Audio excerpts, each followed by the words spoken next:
Just 𝗙𝗢𝗟 and Brad. How is 𝗙𝗢𝗟 progressing? Has his swelling gone down? I mean, yeah, I think so. He's done more individual work, so they're trying to ramp him up. But we'll see how it works out.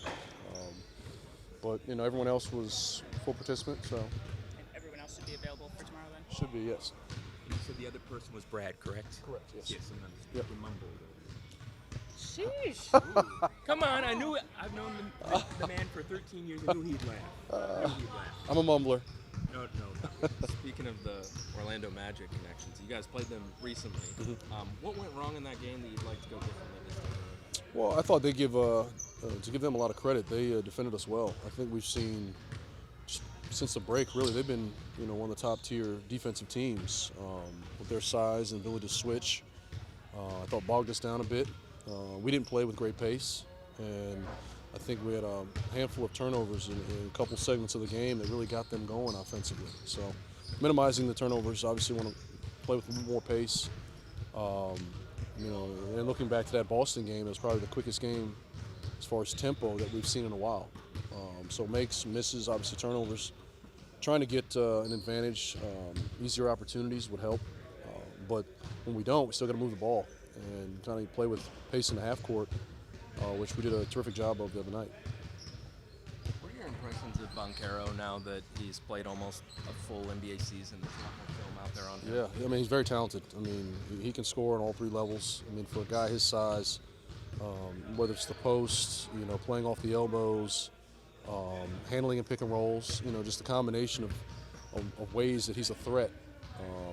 Obviously rebounds and can push, so there's a lot of layers to him. I think he's going to continue to get better. But he has a terrific way of slowing himself down, using his body. It's really hard to speed him up, and I think that helps his efficiency around the rim, around the paint.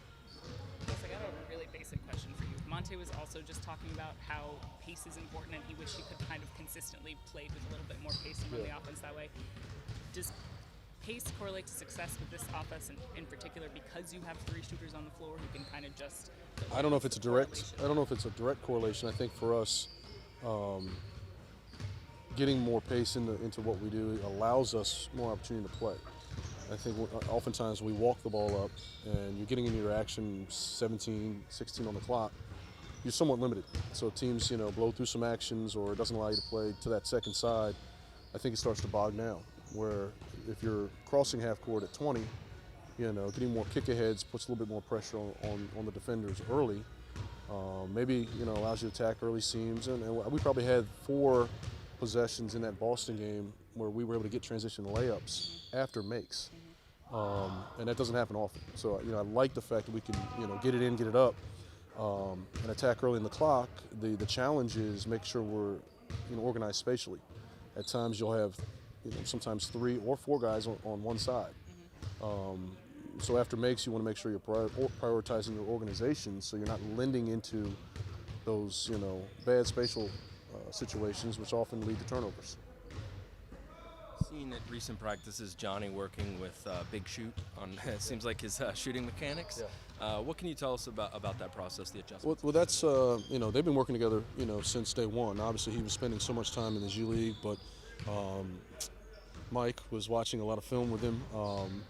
Not just the schematic stuff, but looking at his shot, trying to diagnose some of the nuanced things. But I just think putting more reps, getting accustomed to shooting it with pace, getting those game shots. It's tough to do in practice, but they're going to try and speed you up in the game, and it's going to look a little different. There's obviously other outside stressors in a game than it is in practice, but getting every rep to be as game-like as possible.